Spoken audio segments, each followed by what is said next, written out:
இஸ்லாத்தினுடைய சாயம் கூட அதன் மீது பட முடியாது.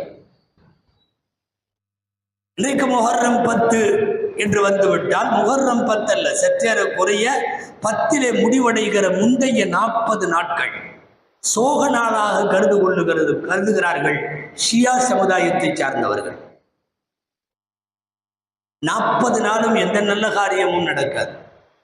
அதிலும் குறிப்பாக முஹர்ரம் 10 ஹுசைன் ரலியல்லாஹு அன்ஹு கொல்லப்பட்ட நாளில்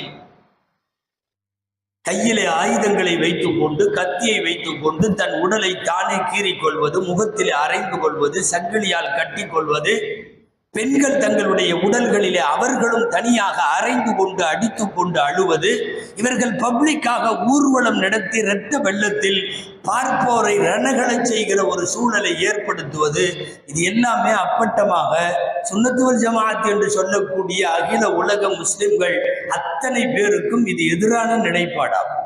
மார்க்கத்தில் இவைகளுக்கு ஆதாரம் இல்லை. சாதாரணமாக ஒரு வீட்டில் ஒரு மையத்து நடந்து அதற்காக அழுபவர்கள் ஒரு பெரும் குரல் எடுத்து ஒப்பாரி வைத்து அழுதால் கூட கண்டிக்கிறது மார்க்கம். லைஸ மின்னா மன் தரபல் ஹுதூத் வ ஷக்கல் ஜுயூப், சஹீஹுல் புகாரியினுடைய ஹதீஸ். கன்னத்திலே அரைந்து கொண்டு அழக்கூடியவர்கள் நம்மை சார்ந்தவர்கள் அல்ல, ஆடைகளை கிழித்து கொண்டு அழக்கூடியவர்கள் நம்மை சார்ந்தவர்கள் அல்ல.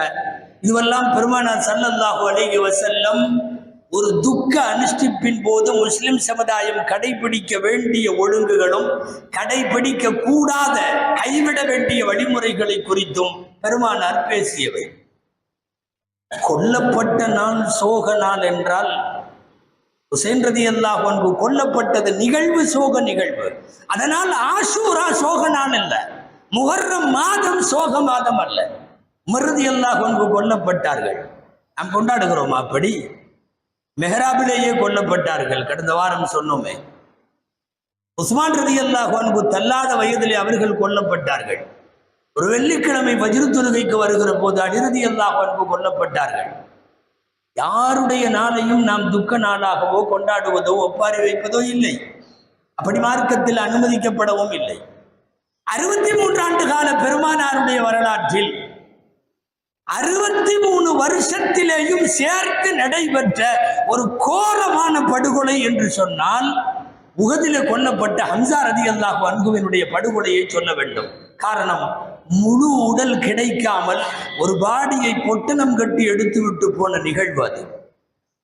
பெருமானார் ஸல்லல்லாஹு அலைஹி வஸல்லமை அடுத்த அடி எடுத்து வைக்க விடாமல் அவர்களை துவளச் செய்த ஒரு மாபெரும் படுகொலை.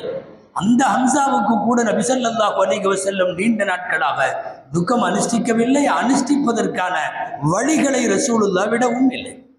எனவே முஹர்ரம் மாதத்தையே அல்லது ஆஷூரா நாளையே சோக நிறம் பூசுவது என்பது நம்முடைய சுன்னத்து வல் ஜமாஅத்திற்கு எதிரான. இதில் இன்னும் பல கொடுமைகள். முஹர்ரம் இந்த 10 நாட்கள் நம்முடைய குடும்பங்களிலே கூட நல்ல காரியம் செய்ய மாட்டார்கள், குடி போக மாட்டார்கள், வீடு துவங்க மாட்டார்கள், வியாபாரம் துவங்க மாட்டார்கள். புதிதாக தம்பதியினரை கூட கணவன் மனைவியை சேர விடாமல் பிரித்து வைத்து விடுவார்கள். முஹர்ரம் 10வது நாள் பஞ்சா எடுப்பது என்கிற பெயராலே ஒரு மோசமான பித்அத்தை செய்வார்கள். ஆங்காங்கே கிராமங்களில் இன்றளவும் தமிழகத்திலே கூட தீ மிதிக்கிற வேலை கூட நடக்கிறது. பஞ்சா எடுப்பது, தீ மிதிப்பது, கணவன் மனைவியை பிரித்து வைப்பது, இது எல்லாமே இங்கே ஒரு காலத்தில் நம்மோடு கொஞ்சம் ஒட்டி இருந்த ஷியாக்களினுடைய சில பழக்க வழக்கங்களினுடைய தொற்று இன்றைக்கும் சுன்னத்து வல் ஜமாஅத்தினரிடமும் இருக்கிறது. இது எதற்குமே மார்க்கத்தில் அனுமதி இல்லை. தீ மிதிப்பது என்பதெல்லாம், கடவுளுக்காக தன்னை தீயில கால் மிதித்து புண்ணாக்கி கொள்வது என்பதெல்லாம் பல்வேறு சமயங்களினுடைய வேற்று மதத்தினுடைய கலாச்சாரம், வழிபாடு. அடுத்த மதத்தின் கலாச்சாரத்தை தனதாக்கி கொள்ளுபவன் அதை சார்ந்தவன் என்கிறார்கள் நபி ஸல்லல்லாஹு அலைஹி வஸல்லம். உங்களுக்கு தெரியும், பாங்கு சொல்லுவது என்கிற முறை வருவதற்கு முன்னால் தொழுகைக்கு கூப்பிட என்ன செய்யலாம் என்று ஆலோசிக்கப்பட்ட போது மணி அடிக்கலாம் என்றார்கள் சில பேர், அந்த நேரம் மட்டும் நெருப்பு மூட்டலாம் என்றார்கள் சில பேர், சங்கு ஊதலாம் என்று சொன்னார்கள் சில பேர். ஆலோசனையில் பெருமானார் ஸல்லல்லாஹு அலைஹி வஸல்லம் சொன்னது என்ன தெரியுமா? அவைகளெல்லாம் யகூதிகளின் வேலை. சங்கு ஊதுதல், மணியடித்தல் நசாராக்களினுடைய பண்பாடு. நெருப்பு மூட்டி அடையாளப்படுத்துதல் மஜூசிகளினுடைய பழக்கம். இது எந்த சாயலும் நமக்கு இருக்கக்கூடாது. எனவே தொழுகை நேரம் வந்து விட்டது என்று தெரியப்படுத்த அதற்கு பிறகுதான் அல்லாஹுவால் காட்டி கொடுக்கப்பட்டு கனவின் மூலம் சொல்லிக் கொடுக்கப்பட்டு அதான் என்கிற பாங்கொலி இன்றைக்கும் உலகம் முழுக்க பாங்கு சொல்லப்படுகிறது. அந்த ஆலோசனையை நினைத்து பார்க்கிறோம். அடுத்த மதத்தவர்களினுடைய செயல்பாடுகள் வழிபாட்டு ரீதியாக வணக்க வழிபாடுகளுக்குள் நம்மிடையே வர வேண்டாம் என்பதுதான் அதிலே ஆழமாக நாம் உள்வாங்க வேண்டிய கருத்து. அப்படி இருக்கிற போது பஞ்சா எடுப்பது என்பதோ அல்லது தீ மிதிப்பது என்பதோ, அந்த ஆஷூரா நாளைக்கென்று சோக அடையாளங்களை பூசிக்கொள்வது என்பதோ இவைகளெல்லாம் மார்க்கத்திற்கு அப்பாற்பட்டவை.